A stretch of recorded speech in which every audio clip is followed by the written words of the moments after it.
Irmãos, boa noite. Você já se sentiu amado? Boa noite. Você já se sentiu amado por alguém? Alguém já fez algo por você que te constrangeu? Eu lembro algumas situações em minha vida que são sempre marcantes. Uma vez eu precisava de uma nota muito importante para passar uma matéria na faculdade. Eu estava muito aperreado, como diz lá no Ceará, muito conturbado. E eu não era muito de dividir tanta coisa com as pessoas, mas minha mãe sabia disso. Minha mãe percebia isso.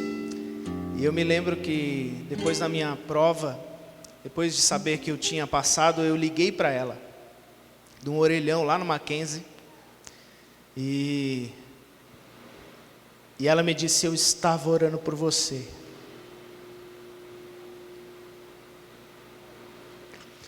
O amor constrange, não somente ali com minha mãe, com outros irmãos que já fizeram tantas coisas por minha vida. Eu espero que você esteja lembrando, ou pelo menos você tenha alguma história para contar de algum amor que foi, algum cuidado que constrangeu o teu coração. Eu espero que você tenha essa boa lembrança. Se você não tiver, você pelo menos já cantou sobre ela hoje. Quando nós cantamos aqui, cantamos os cânticos aqui, do pessoal do louvor colocou: Jesus, eu sei, Tu és o único caminho para mim. Falamos ali do amor, falamos de quem nos separará do amor de Deus. Nós cantamos em nossas músicas, nos nossos hinos, sobre um amor que tocou profundamente o nosso coração. E é sobre este amor que eu quero, ou melhor, aprofundar sobre um pouquinho mais sobre este amor que constrange. Eu quero falar nesta noite com vocês. Abra por favor a sua Bíblia, no texto de Lucas, capítulo 4. Nós vamos ler hoje sobre a tentação de Jesus e observar, aprender com Jesus um pouco mais de benefícios que nós podemos ter olhando para a sua vida. O texto, capítulo 4, do verso 1 ao verso 13, está escrito assim na palavra do Senhor: Jesus, cheio do Espírito Santo, voltou do Jordão e foi levado pelo Espírito ao deserto, onde durante 40 dias foi tentado pelo diabo. Não comeu nada durante esses dias e ao fim deles teve fome. O diabo lhe disse: se és o Filho de Deus, manda esta pedra transformar-se em pão. Jesus respondeu: está escrito, nem só de pão viverá o homem. O diabo o levou a um lugar alto e mostrou-lhe num relance todos os reinos do mundo. Ele disse: eu te darei toda a autoridade sobre eles e todo o seu esplendor, porque me foram dados e posso dá-los a quem eu quiser. Então, se me adorares, tudo será teu. Jesus respondeu: está escrito, adore o Senhor, o seu Deus, e só a Ele preste culto. O diabo o levou a Jerusalém, colocou-o na parte mais alta do templo e lhe disse: se és o Filho de Deus, joga-te daqui para baixo, pois está escrito, Ele dará ordens a seus anjos a seu respeito para o guardarem. Com as mãos eles o segurarão, para que você não tropece em alguma pedra. Jesus respondeu: dito está, não ponha à prova o Senhor, o seu Deus. Tendo terminado todas essas tentações, o diabo o deixou até a ocasião oportuna. Vamos orar mais uma vez? Senhor Deus, Tua palavra está aqui diante de nós e nós carecemos de Ti para compreendê-la corretamente. e aplicá-la ao nosso coração. Ajuda-nos, Senhor, a olhar a obra do Teu Filho e que isso nos constranja, nos dê segurança e também inspiração e motivação para uma vida obediente ao Senhor. Em nome de Jesus nós oramos, amém. Nós temos estudado, acabei caminhando com o Evangelho de Lucas, porque me interessei pela característica investigativa de Lucas com o Evangelho, de ser cuidadoso, minucioso. Eu gosto dessas coisas, eu espero que você também goste. Este momento da carreira de Jesus, esse momento da vida de Jesus é muito importante. Se você olhar um pouquinho os capítulos, tem a sua Bíblia aberta aí que a gente vai olhar alguns textos. Voltando a algumas páginas, você vai encontrar Jesus no templo, o relato de Lucas que nós estudamos há 2 semanas atrás, quando Jesus pequeno estava lá no meio dos doutores, e a ênfase ali é de que Jesus estava sempre muito interessado em obedecer, em conhecer, em fazer aquilo que o Pai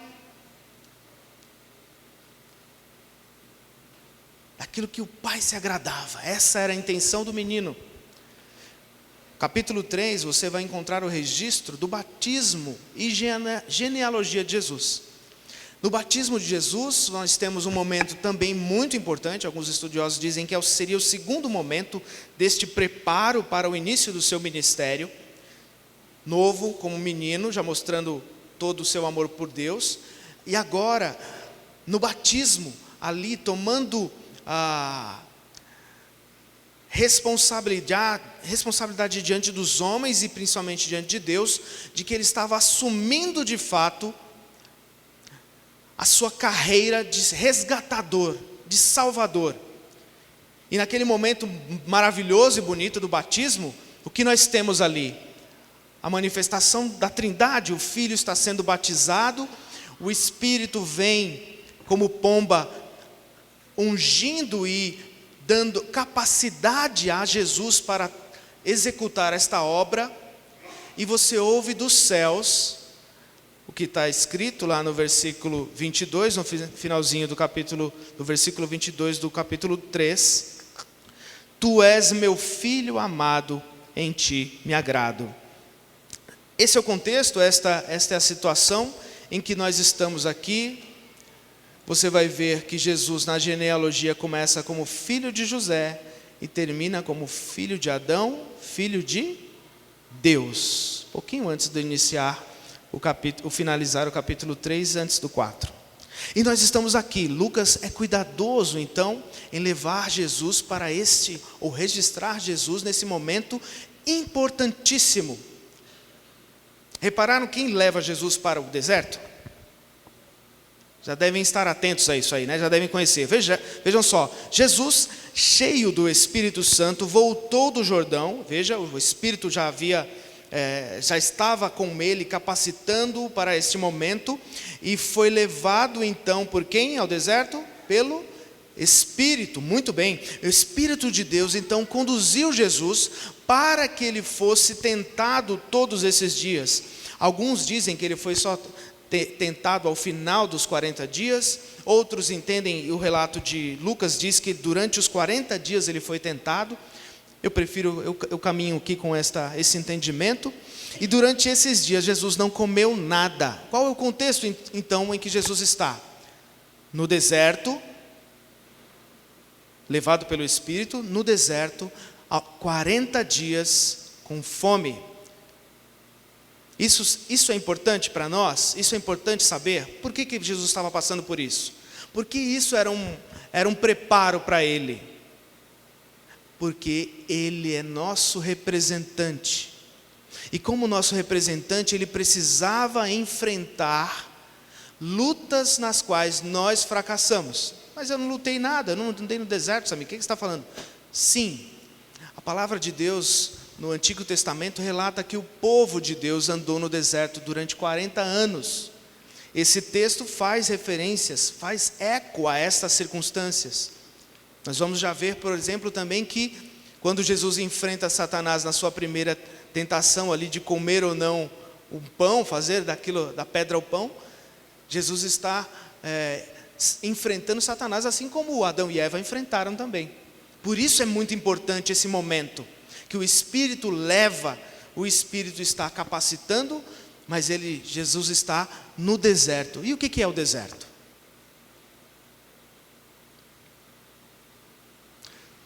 Deserto é lugar de dificuldade. Você pensa que o deserto é um lugar de spa? Não vai passar as férias no deserto. Às vezes até, mas você passa alguns dias, e na parte boa do deserto. Não no meio das pedras, talvez animais selvagens passando por ali. E veja que Jesus está numa espécie de jejum total, de alimentos, de bebida, numa água. Jesus está e aí o que é o jejum? Jejum é humilhação, jejum é consagração, é dizer que há algo mais importante do que a sua própria vida, do que as suas próprias vontades, e que essa vontade mais importante, este outro alguém, no caso Deus, é mais importante do que a sua própria vontade. É isso que Jesus está fazendo. É para lá que o Espírito leva, com certeza para prepará-lo a enfrentar grandes lutas. O deserto serve para isso. O deserto é lugar de obediência, de enfrentamento, de peneirar a fé. Veja que ele foi levado para o deserto para ser tentado, para enfrentar essas grandes dificuldades. A questão para nós, para nosso aprendizado, é que não diferente de Jesus, nós enfrentamos dificuldades duras em nossa vida. Quando a gente fala em deserto, tem gente que até escreve, tem livro até escrito sobre isso. Os desertos, tal, você passando nos desertos, como você deve passar e enfrentar. Nós vamos olhar aqui como é importante e quais são as ferramentas que nós devemos ter para enfrentar esses dias, porque você vai passar por eles. Talvez você já esteja até enfrentando dias muito difíceis. Quais são as suas lutas? A dificuldade no emprego, a dificuldade em casa com um filho, talvez a dificuldade tremenda dentro do trabalho em ser honesto, talvez a dificuldade na sua casa com seus pais que não compreendem as suas mudanças. Existem momentos de treinamento à nossa fé que eles são muito importantes. Eu sei que a gente corre desses momentos de sofrimento, mas eles são importantes para o nosso crescimento. Você já olhou para anos atrás, quando você passou um dia de dificuldade e você chegou à conclusão de que você melhorou?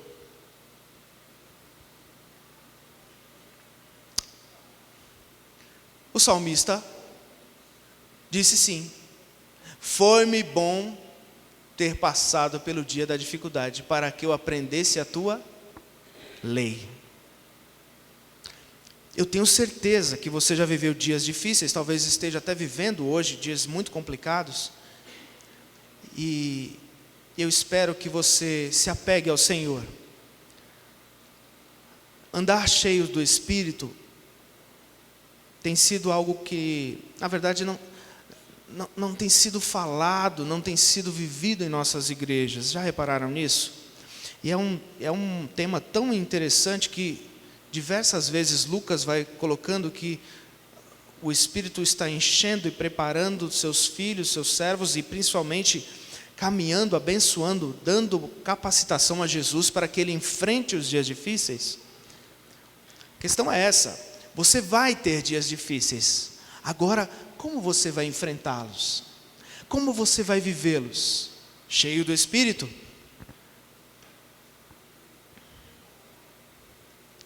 Eu diria até que seria bom que você enfrentasse dias difíceis.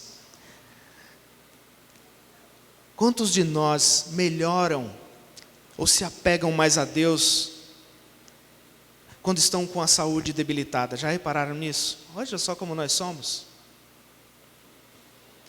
É uma doença, mostra a nossa fragilidade, se apega mais ao Senhor. Eu sei que a gente quer fugir desses momentos, mas eles são inevitáveis. Então, olhar para a vida de Jesus aqui vai nos ajudar a ver como é melhor caminhar pelo deserto. Como é melhor caminhar pelo dia da dificuldade. Veja, os nossos dias de cristianismo são dias de muito luxo. O que você está querendo dizer com isso? Muitos de nós querem os benefícios da cruz. Somos livres, somos salvos. Mas o que fica na nossa mente é porque nós geralmente queremos um caminho diferente do que o caminho que nosso Salvador fez. A cruz é só para Ele, deixa para Ele, agora os benefícios são só nossos. Será que o cristianismo é só assim mesmo? Será que o cristianismo não de fato envolve lutas e um empenho? Veja o que o presbítero Clóvis nos ensinou hoje esta manhã, da necessidade de despir, de tirar a velha roupa e vestir uma roupa nova, uma roupa para glorificar a Deus como parte completa do nosso treinamento. O fato é que hoje os cristãos parecem querer os benefícios, mas não querem se envolver, não querem consagrar, não querem, aquilo que talvez, quanto tempo vai demorar esse estudo aí? 2 horas? Não, é muito tempo.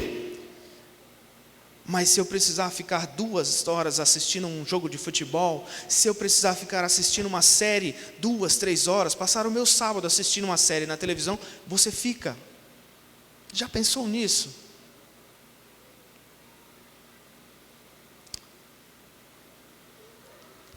Vamos olhar então como Jesus enfrenta quais são as lutas de Jesus aqui, para que Ele nos ajude a nos preparar para o dia da calamidade. A partir do versículo 3, nós encontramos então Jesus frente a frente com o diabo. A última vez que isso aconteceu, registrado na Bíblia, em que o diabo está aparecendo diante das pessoas, foi com nossos pais. Texto que nós lemos aqui com o presbítero Newton. Adão e Eva viram a serpente e conversaram com ela. E agora, num momento também muito importante, Jesus está está face a face com o diabo. É um eco, com certeza, àquilo que os nossos pais viveram. E agora? Adão e Eva erraram. Como Jesus vai se comportar? O texto no versículo 3 diz o seguinte: o diabo então lhe disse: se você é filho de Deus, mande a esta pedra que se transforme em pão. Jesus estava com fome? Claro que estava. 40 dias, o texto bíblico diz que ele estava sim com fome.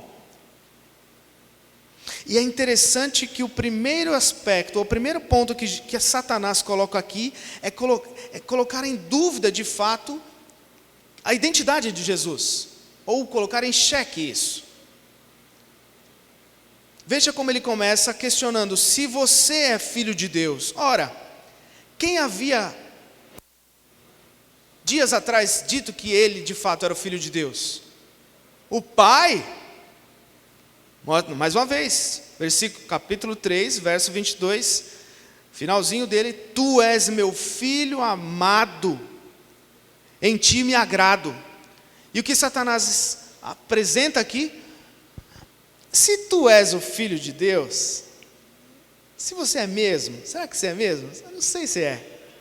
Você está com fome, então transforma essa pedra em pão para você saciar a tua fome. Essa é a primeira tentação. O que o diabo está fazendo aqui? O que ele é próprio, desde o início, é trazer confusão, apelando para um momento de tensão. Veja, Jesus está 40 dias, está com fome, e o diabo chega colocando em xeque a sua identidade. Ele é mesmo, você é mesmo um filho de Deus?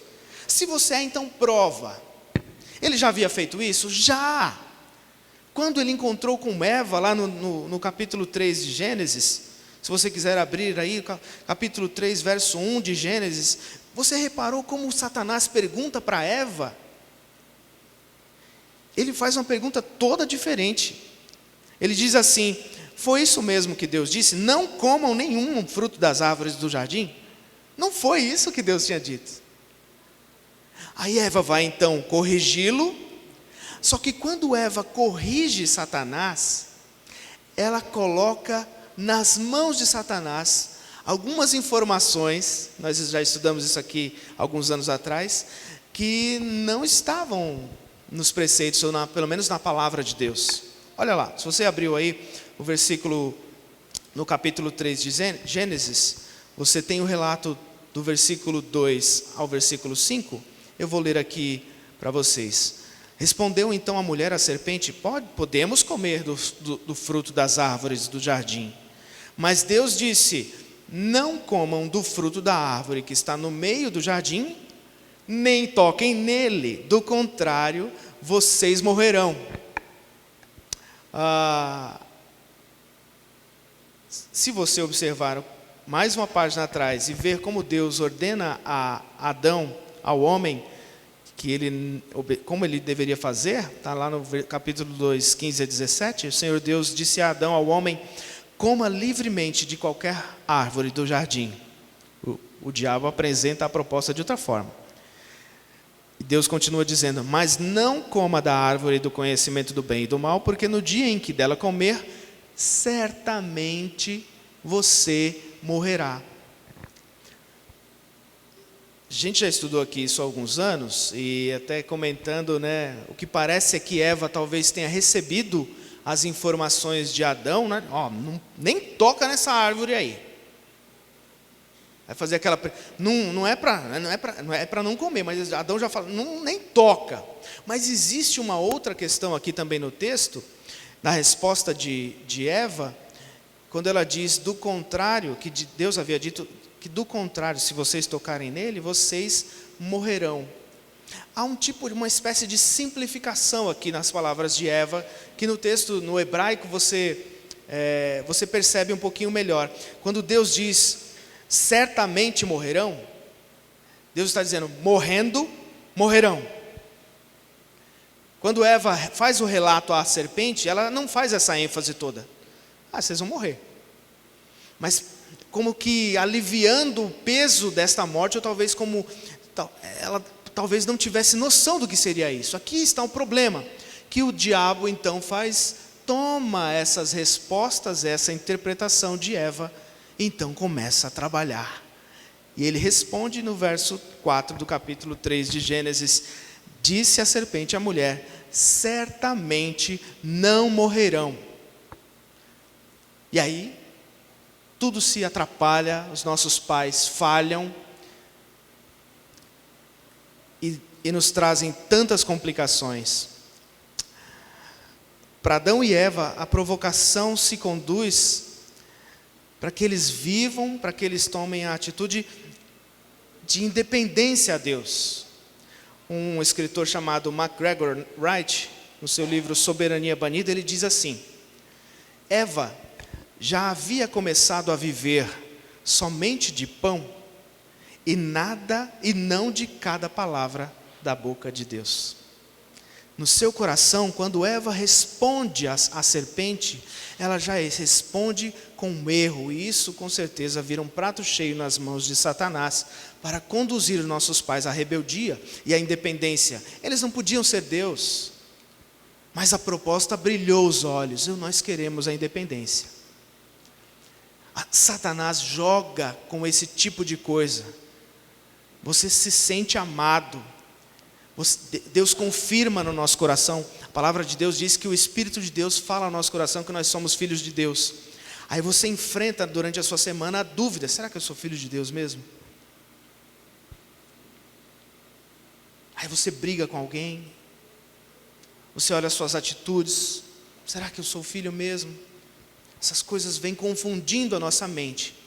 E o que nós então precisamos é dar a resposta que Jesus dá. Vamos lá, voltando ao texto de Lucas. Jesus então responde a Satanás no versículo 4, está escrito, nem só de pão viverá o homem. Ele nem completa, mas ele já diz aqui as informações essenciais. Satanás está provocando a Jesus para que ele mostrasse que ele era de fato filho de Deus. Se tu és o filho de Deus, faz um grande milagre aqui. Como Jesus responde? Reparem, Jesus foi provocado em sua divindade, e ele responde com a sua humanidade. Veja só, nem só de pão viverá o homem. Nós lemos aqui com o presbítero Newton, texto de Deuteronômio, capítulo 8 de Deuteronômio, que tem o registro, quando Moisés está relatando ao povo, olha, cuidado, prestem atenção, para que vocês não sejam ingratos, 8, versículo 13, né?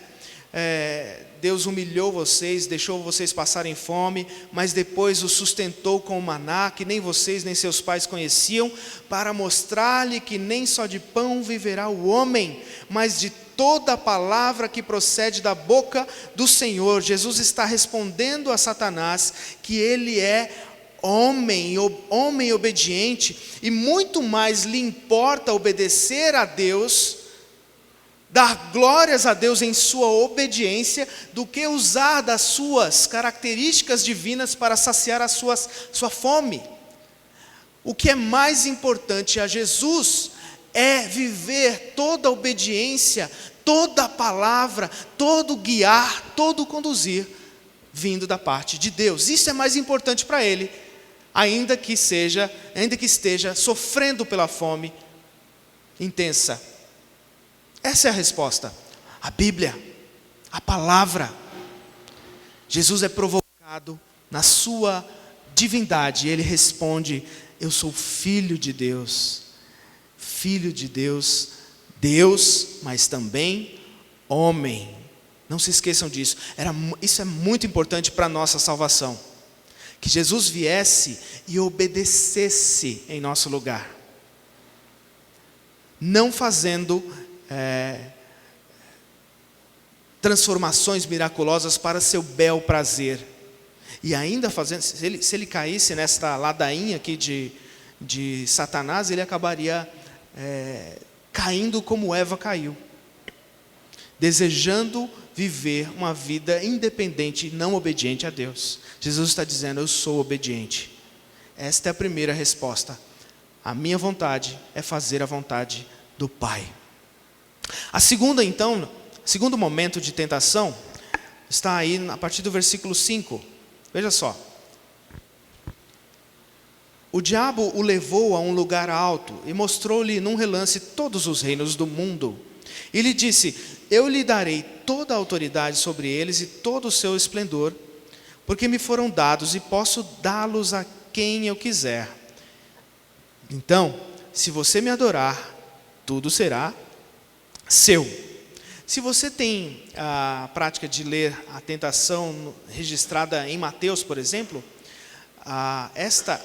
Lucas faz uma montagem diferente nas tentações, na ordem das tentações. Mateus muito provavelmente é uma ordem cronológica. Lucas não. Lucas tem outras intenções. Ele coloca a dúvida sobre se Jesus é filho de Deus ou não, a tentação pela fome, no primeiro lugar. Depois ele passa a glória das nações nas mãos do Filho, sem sacrifício nenhum. Jesus receberia a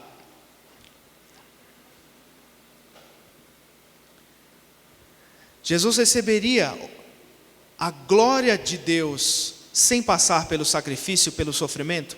É essa a proposta. Olha, veja só. Eu lhe darei, verso 6, eu lhe darei toda a autoridade sobre eles e todo o seu esplendor, porque me foram dados, e posso dá-los a quem eu quiser. Adorar, tudo será seu. Há duas posições aqui. Você acha que Satanás tinha de fato, ou tem de fato poder sobre todas as nações? Todas as nações, os reinos, poder estão nas mãos dele? Tem gente que acha que sim, tem gente que acha que não. Os que acham que não, têm uma outra postura. Eles dizem, o diabo está sendo mentiroso, como ele costuma ser. Isso é prática dele. Falar de uma mentira para tentar, de alguma maneira, fazer Jesus tropeçar. São duas posições aqui.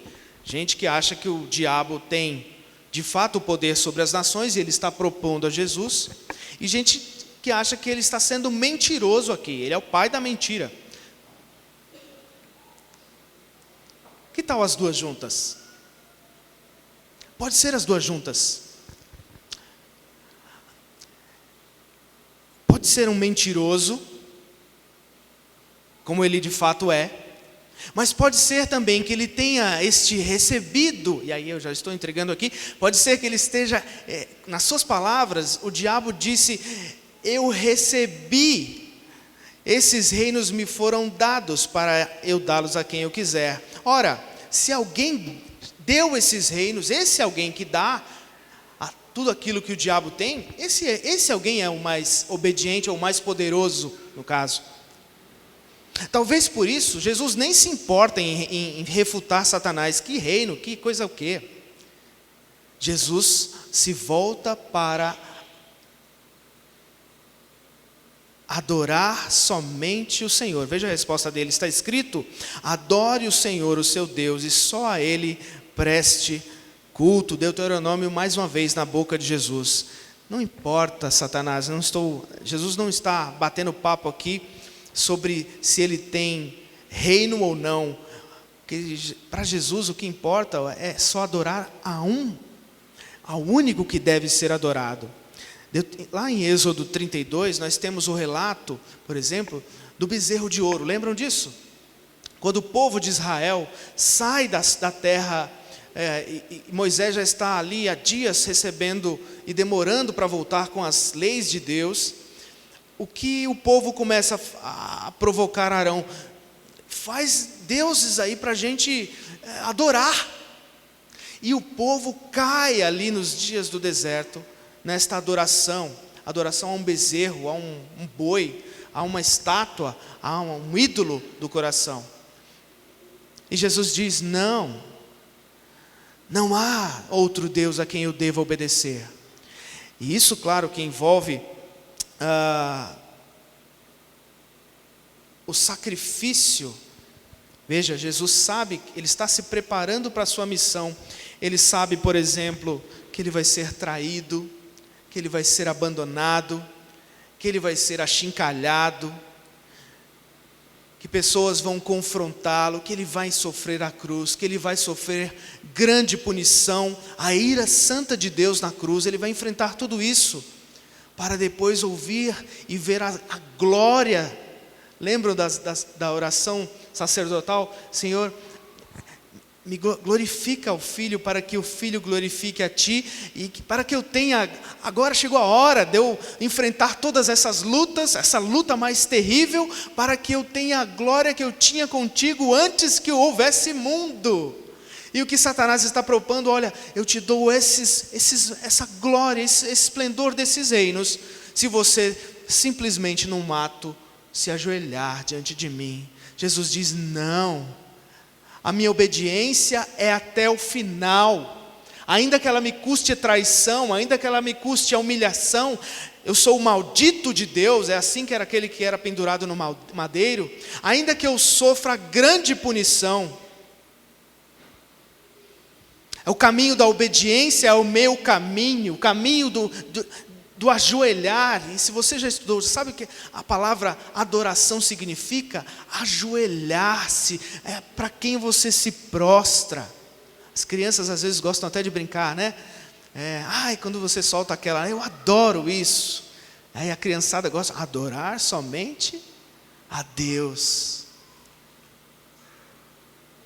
A brincadeira tem um fundo de verdade. E para Jesus não tem brincadeira nenhuma aqui.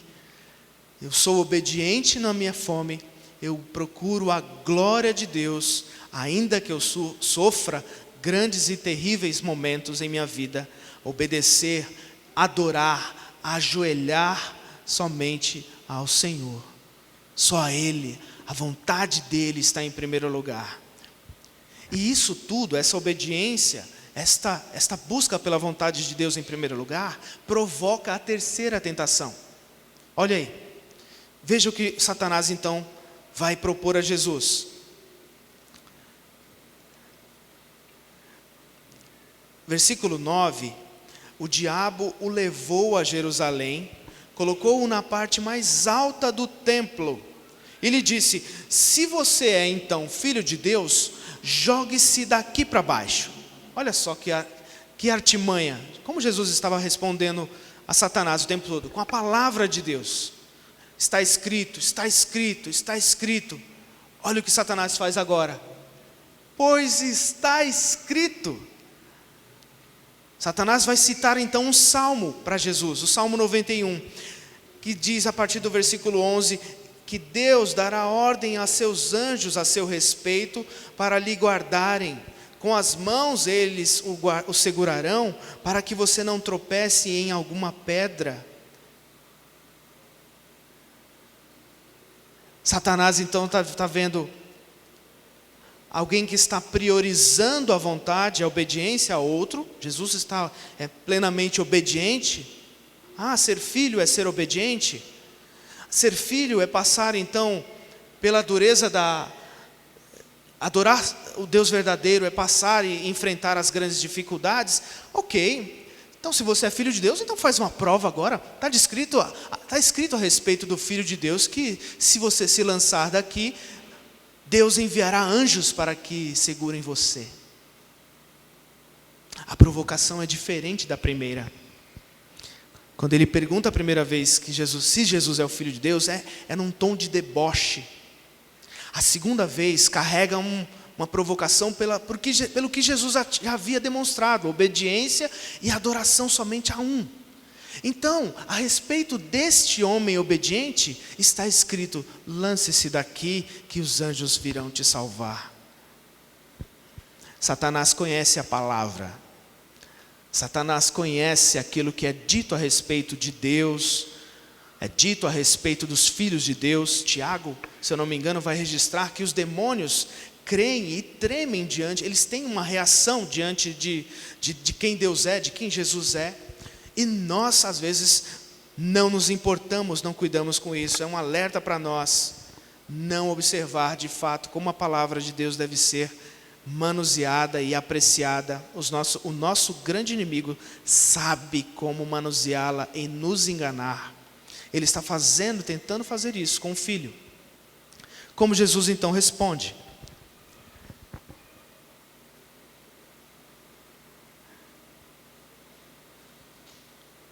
Versículo 12 diz assim: dito está. Jesus está citando mais uma vez um provérbio: não ponha à prova o Senhor, o seu Deus. Israel fez isso. O que é testar? O que é provar a Deus? É não confiar. Falhar em reconhecer o poder de Deus. Não levar a sério que Ele de fato vai nos salvar e cuidar de nós. Jesus está dizendo: não adianta, eu confio nele. Eu não preciso fazer teste. Viu? Mulheres querem fazer aqueles testes de amor. Prova que você me ama. Jesus não precisa disso. Ele sabe que o Pai o ama. E seu amor, sua obediência, seu respeito são tão grandes, são tão fiéis e admiráveis, que Ele diz: eu não preciso testar.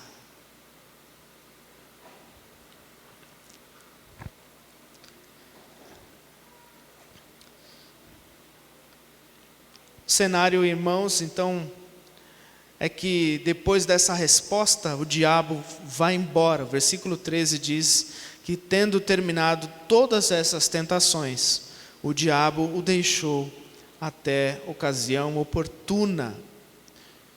palavra também diz que ele, para nós, o diabo anda ao nosso derredor, esperando a ocasião para nos pegar. Terminando aqui então, irmãos, qual o cenário? Qual o cenário que nós temos visto em nossa vida, ou pelo menos olhamos aqui? No deserto, no dia da dificuldade, no dia da prova, a melhor coisa é ser cheio do Espírito. Você tem procurado ser cheio de Deus? Você tem se sujeitado o teu coração à palavra do Senhor? Sabe uma das coisas, das orações que o cristão precisa fazer toda hora que vai ler a Bíblia? Meu Deus, me livra para que eu não a interprete como eu quero. Me dá entendimento para que a tua palavra venha ao meu coração como tu queres. É assim que você tem orado, é assim que você tem lido a palavra. Me ajuda, meu Deus, a entendê-la, porque não compreendê-la me traz tantos estragos, tantas complicações. Me ajuda, meu Deus. Jesus foi testado na sua divindade, respondeu com a sua humanidade obediente. Jesus foi testado a adorar outros deuses e não confiar no seu Senhor. Jesus foi testado em provar que, eu sou filho de Deus, então eu mereço isso aqui. Veja como essas coisas são tão próximas de nós, nas nossas limitações e fraquezas. Quando nós não confiamos no Senhor, quando queremos carregar a nossa vida pela nossa própria condução, achamos que não devemos depender de Deus, obedientes a Ele. Quando nos curvamos facilmente a qualquer ídolo, seja televisão, consumo, até coisas boas que Deus nos dá, nossa carreira, nossos filhos, tudo isso pode virar um grande pecado em nosso coração e você está aí de joelhos para essas coisas. Você está errado, olha para o Filho. E quantas vezes nós somos provocados a testar Deus em sua fidelidade? Nossos dias vivem dizendo, se você é filho de Deus, você merece todas essas coisas, você não deveria passar por isso. Que caminho diferente, que postura diferente da postura do filho. Eu não preciso de provas para saber que Ele me ama, eu não preciso testá-lo. E eu queria terminar aqui, voltando ao ponto do amor constrangedor que as pessoas têm conosco. De fato é maravilhoso receber essas coisas, do amor constrangedor que o Filho tem, que Jesus tem pela nossa vida. É maravilhoso isso, eu sei que vocês têm observado, e eu espero que tenham vivido nisso, mas eu quero que a firmeza do amor de vocês, a resposta, a fidelidade de vocês para com Deus, esteja em olhar como Jesus ama o Pai. Repararam nisso? Ele não olha nunca para si mesmo. Ele não olha para si. Ele está certo de que a palavra que sai da boca de Deus é a coisa mais preciosa. Como Ele me conduz em meus caminhos é a coisa mais preciosa. Como eu tenho que me ajoelhar somente diante dEle, meu Senhor. E como não preciso testá-lo. Ele já provou, eu sei quem Ele é. Esse amor é o amor que transforma vidas. Esse amor, primeiro do Filho pelo Pai, é aquele amor que transforma e dá significado a todas as coisas. O amor da minha mãe por mim, da sua mãe, de alguém, do seu marido por você, ele tem um limite.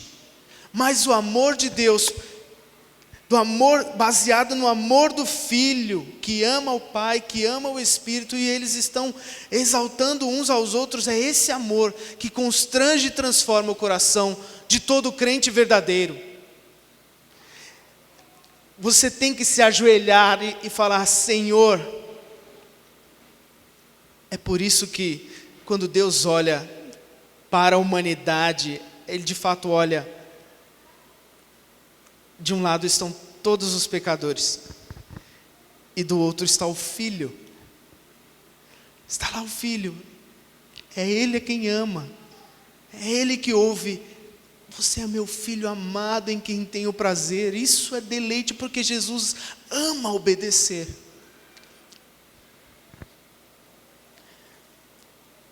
Eu tenho certeza que você já falou isso, que eu vou ler aqui agora.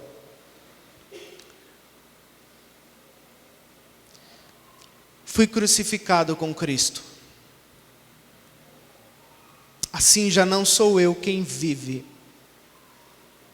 mas Cristo vive em mim.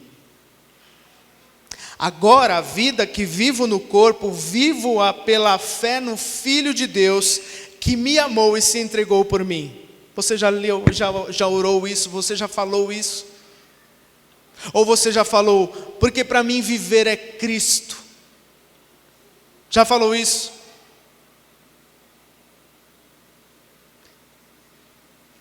Hoje de manhã, quando o presbítero Clóvis estava falando a respeito de nos livrarmos das roupas do velho homem e vestirmos da roupa que Deus nos dá, do caminho transformado, eu só me lembrava dessa circunstância. Eu quero imitá-lo.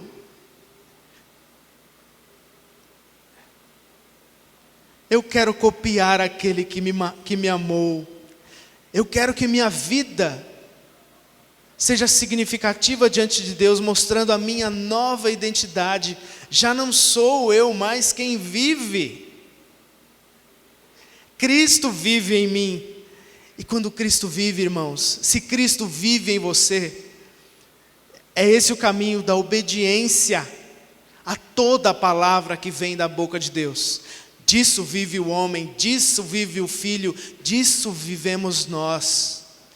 De toda adoração sincera e verdadeira, de só amar de todo o coração o nosso Senhor e não entregar a nossa confiança a ninguém mais. Nosso coração é dele, está seguro nele, ainda que nós andemos pelos nossos dias de deserto também. Que ele te fortaleça, que ele te dê uma segurança tremenda. E você fale, Senhor, já não sou eu que estou vivendo, é Cristo vivendo de fato em mim, com as aspirações daí do alto, nos dias da minha peregrinação. Não pense que seus dias de céu são somente aqui. A gente fala que eles já começam aqui, mas não é aqui. Os dias de céu são lá na frente. Enquanto isso, nós somos peregrinos, transformados, mas também hoje chamados de filhos de Deus, por causa do sacrifício e amor do Filho.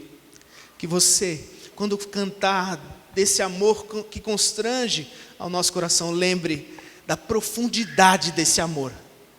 É um amor muito envolvido, muito dedicado, e que ele seja visto em nossa vida.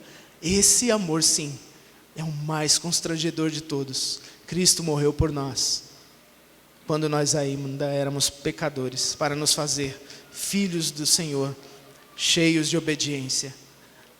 Que o Senhor seja glorificado por nossa vida. Vamos ficar em pé e vamos orar.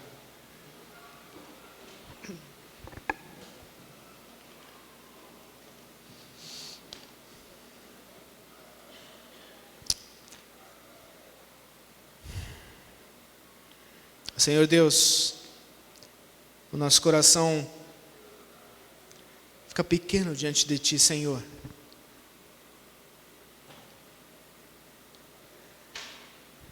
O Senhor viveu uma vida totalmente dedicada ao Pai. O Senhor Jesus viveu uma vida totalmente dedicada ao Pai, para que hoje finalmente nós pudéssemos viver uma vida totalmente dedicada ao Senhor. Então o que eu te peço, Senhor, é que abençoe a Tua igreja, Senhor. Livra de nós os nossos desejos, livra de nós, livra o nosso coração, a nossa vida, de andarmos com nossas próprias interpretações, longe do Teu Espírito. Livra-nos, Senhor, de andarmos independentes e vazios, Pedimos que encha o nosso coração, encha o nosso ser do Espírito Consolador, daquele que revela a vontade do Pai, a vontade do Filho. Foi para isso que Ele veio, para nos transformar, para nos fazer viver de maneira obediente, assim como o Senhor Jesus. Ele que abriu as portas. O Senhor Jesus abriu as portas e fez o que ninguém havia feito ainda. De Adão até os nossos dias, aos dias do fim dessa terra, ninguém poderá fazer o que o Filho fez, que é obedecer e colocar em primeiro lugar a vontade do Pai, a exaltar o Pai, a viver de uma maneira que glorifique em todas as coisas ao Deus Todo-Poderoso e Senhor de todas as coisas. Por isso, nós nos sentimos muito beneficiados, Senhor, porque através dessa Tua obra, o Senhor abriu o caminho para que nós também a exaltássemos e amássemos tão somente o Senhor. Por isso, Senhor, ajuda-nos a amar a Tua palavra, a desejá-la mais do que as nossas maiores necessidades, a ter a Tua palavra de fato como preciosa para nós. Ajuda o Teu povo a ler, Senhor, ajuda o Teu povo a orar, ajuda o Teu povo a se ajoelhar somente ao Senhor. Livra-nos dos pensamentos dessa época. Livra-nos, Senhor, dos nossos vícios, pornografia, consumo, autoritarismo, vitimismo, tantas coisas que invadem o nosso coração e nós fazemos dessas coisas ídolos que ofendem ao Senhor. Não é o Senhor que tem tomado conta das nossas vidas. Perdoa-nos, Senhor, nos ajuda. Não é o Senhor que tem tido o destaque, a exaltação. Perdoa a Tua igreja, livra a Tua igreja, livra o Teu povo disso. E que nosso amor pelo Senhor seja de tamanha confiança, que nós não precisemos de prova, Senhor. Não precisemos testar o Senhor, não precisemos colocar em dúvida a Tua fidelidade. O Senhor tem sido Deus cuidadoso com a nossa vida, mesmo em tantos momentos que não enxergamos. E ajuda-nos então a, como o Filho, como o Teu Filho, aquele em quem o Senhor tem prazer e deleite, a andar com fidelidade diante do Senhor, nos nossos dias, nas nossas lutas, nos nossos desertos, nos nossos dias de calmaria, para que sejamos em tudo aprovados diante do Senhor, vivendo uma vida de exaltação a Ti, de honra ao Filho que nos morreu por nós e nossos pecados na cruz do Calvário. Nós oramos a Ti, desejosos, Senhor, em Te engrandecer, Te dar glórias em tudo que fazemos e vivemos, pois para isso nós nascemos. E obrigado pelo Filho, pelo Teu sacrifício, pelo Teu perdão, pela ressurreição, pela transformação que o Senhor faz em nossos corações, porque hoje nós podemos caminhar imitando o Senhor Jesus. Em nome dEle que nós oramos. Amém, Senhor.